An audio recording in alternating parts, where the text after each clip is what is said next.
I've never been to prison, and I think I'm going to keep that hot streak going, but if I was ever so unfortunate to get wrapped up in something that left me behind bars, I would hope that I'd be skilled enough to work my way out and feel the sweet glow of freedom once again. And you would be surprised how young some people are who are able to sneak past the guards like Sam Fisher. Ubisoft, please bring back Splinter Cell. Hello, most amazing Top 10 family. I am, of course, your host, JOYRIDE, and for today's list, we are going to highlight some of these sneaky teens with this list of top 10 scary teen convicts who escaped prison. As always, I would love it if you could like, comment, subscribe, and hit the little notification bell, and stick around for the whole list because I'm going to be doing some more pet shoutouts that you love so much. Remember, if you want me to shout out your pet, you can hit me up on Instagram. Without taking any longer, let's get into this list. Coming in at number 10, we have QUINN SKAGGS. Right off the bat, with a name like QUINN SKAGGS, you know this guy means business. This guy sounds like he's a character from a Guy Ritchie movie. If you're in the crime world and you're dealing with QUINN SKAGGS, he's probably going to cut your pinky off when you don't pay him back in time. Now, Quinn had a long rap sheet when he was brought in. He was only 17 and he had already been arrested for a burglary spree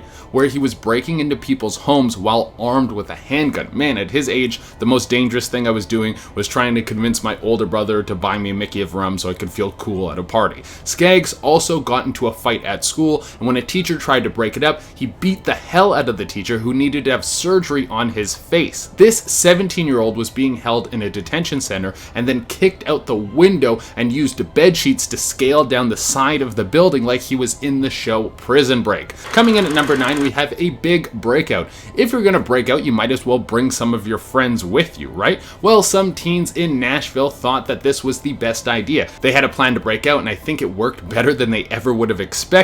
Here's an opening from the news story that was covering the incident. Good evening. Take a look at these photos. Tonight, the hunt continues for 7 teens who escaped from the Woodland Hills juvenile. The news highlighted the 7 that were still on the loose, but 32 actually made a break at the same time. That's what you call teamwork. Basically what happened was all these teens kicked out the windows to their rooms at the same time and then jumped out the windows and hightailed it into the woods. Now you might think it would have been confusion that caught all of these cops off guard, and that's why so many people were able to get away, but it was actually just incompetence on the side of the police. They didn't even notice that the teens had escaped until an hour after it had happened. Coming in at number 8, we have MICO West. If you break out of prison, the first thing you're going to want to do is lay low. Well, that's what they have you believe in the movies. That there's some secret hideout you can go to and there's a bunch of your friends there. Maybe there's an Xbox and there's always really good food. But in reality, when you get out of prison, you have nowhere to go. You don't even have clothes to change into, and you're obviously in an orange jumpsuit. So unless you have everything planned out, most criminals who escape will turn back to crime because it's the only way they can get money and something to eat.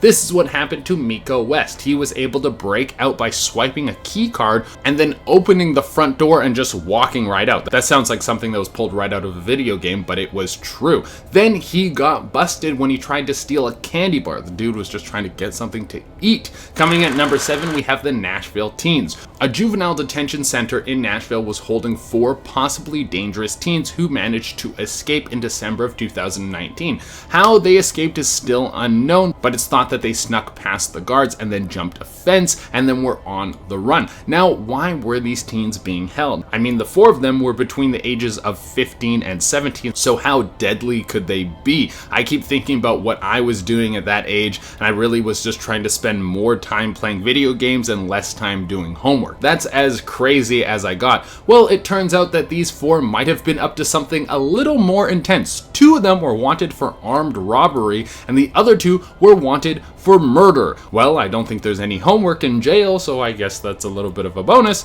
Coming in at number 6, we have JOYRIDE. A Louisiana detention center had 3 teens break out with an escape vehicle that was drawing a lot of attention because there's a lot of ways in which you could slip out of a detention center. You could do the whole walk through the woods thing for hours and people chase you down with lights and dogs. That's a classic. There's also the Shawshank crawl through a mile of poop and then you come out on the other side and then you move to Mexico. Or my favorite, which is sit on each other's shoulders and wear a massive trench coat and a fake mustache, but that's a very advanced technique. But these teens wanted to escape in something that was a lot less inconspicuous. The 3 of them decided that they would jump into a cop car and drive into the city. Well, it didn't take take long for the cops to pull them over, and the 3 teens were thrown back in prison. It seems that these teens were going for the hiding in plain sight approach to sneaking away. Coming in at number 5, we have It Worked in the Movies. Let's move back over to Nashville, where one teen wanted to try another escape tactic. This goes to show that you can't trust anything you see in the movies, because when you try it in real life, it doesn't work out at all. Like when this teen tried to escape from a juvenile prison by walking through the ceiling. When you see something like that happening in the movies, it always seems like the sneakiest move of all time. When someone slides through the vents and it's all perfectly clean, and then when in reality it would be packed with bugs and it would be one of the loudest things of all time. Well, look at what happens when people try to recreate the movies in real life.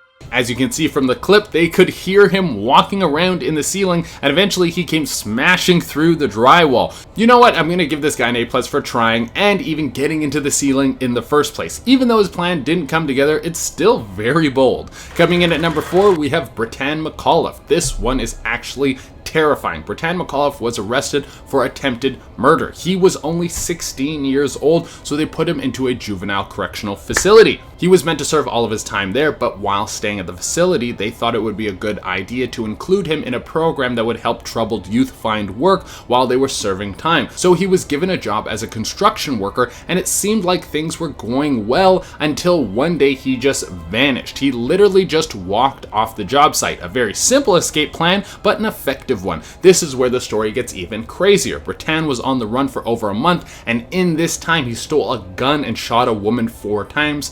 Thankfully, the woman lived. Coming in at number 3, we have Ty Harris, the getaway master. It doesn't matter how hard the police try to catch this kid, it seems they can't keep him behind bars. Ty Harris was originally in a standoff with police where they were chasing him down for robbery. He had this standoff, but then he slipped away. The police eventually caught him, and then he was locked up in a Nashville juvenile detention prison. While staying there, he realized the best way to not be in prison is to break out through one of the windows and escape on foot. This is when his skills at evading the police came into play again. Ty made it to a strip mall, and when the police showed up, he hid behind a truck and the cops didn't see him, and then they drove off while he was right under their noses. Ty then stole a truck from this strip mall parking lot where the cops were just looking for him and slipped away and was nowhere to be found. Holy moly, this kid is good at not getting caught. Coming in at number 2, we have Party Time. Sometimes you break out of prison not because you wanted to get free and run away from your punishment. No, you just wanted a little bit of a breather. You want to stretch your legs a little bit, maybe catch up with your friends and feel good for a little while before you have to go back. Well, apparently this happens more often than you would think. Juvenile detention centers all over America have had teens who break out after prisons are finished doing their rounds. They will sneak out and go party with their friends for a little while, usually have their friends meet them outside with some sort of substances that make them feel really good. Then before it's time to wake up in the morning, they will be back in their beds like nothing happened. Maybe prisons should be a little more fun and people wouldn't be trying to break out all the time. God, I'm so smart. And coming in at the number 1 spot, we have TJ Lane, one of the most terrifying teens to ever escape prison. TJ Lane was given a triple life sentence for coming to his high school with a handgun and killing 3 students in cold blood. He did this all while wearing a shirt which he wrote the word killer on the front. On top of this, in a way to mock his victims, he wore another shirt that said killer to his sentencing. While held in a state prison, he saw an open window and made a break for it. Thankfully, he wasn't on the loose for very long before he was captured. This could have turned out to be so much worse, but he was quickly taken back to prison, where he will most likely be for the rest of his life. Alright everyone, that is our list, and as promised, I'm going to be doing some more pet shoutouts. Remember, if you want me to shout out your pet, you can hit me up on Instagram. I pick new pets each day, so if you don't get picked one day, you can message back another day. I usually pick who messaged most recently, so you can message me as many times as you want, and if it takes me a little while to get back to you, I'm very sorry. I have a lot of these to do, and without taking any longer, let's shout out some pets. First up, we have Rex, who has the biggest ears of all time. What a cutie. Then we have Simone, who is a little bundle of joy. So cute. Then we have Artemis, who looks super cool. I've never seen a cat like that before. Next, we have one of the squishiest dogs ever, Daisy, in this picture from her first birthday. And to close it out, we have Ray with her flowing golden locks. What a cute girl. Alright everyone, that has been our list. Thank you all so much for tuning in. As always, I would love it if you could like, comment, subscribe, and hit the little notification bell. Until next time, I've been your host, JOYRIDE, and try to stay out of prison. Bye.